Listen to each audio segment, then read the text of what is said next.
SeekWell's add-on lets you query your database directly from Google Sheets.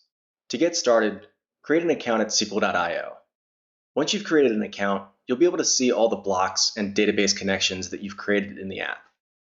To view the query for any of your blocks, click Edit SQL.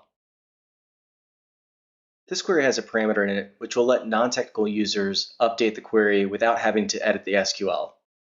Let's select United Kingdom and send the data to a new sheet called UK. Let's add the plan from our users table into this query.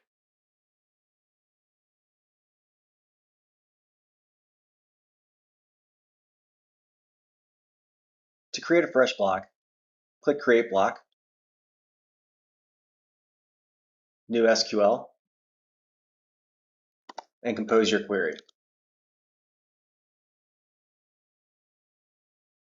Once you're satisfied with the query, you can go back to Google Sheets, refresh your block list, and run your new query. Please let us know if you have any questions. We're always happy to onboard new customers.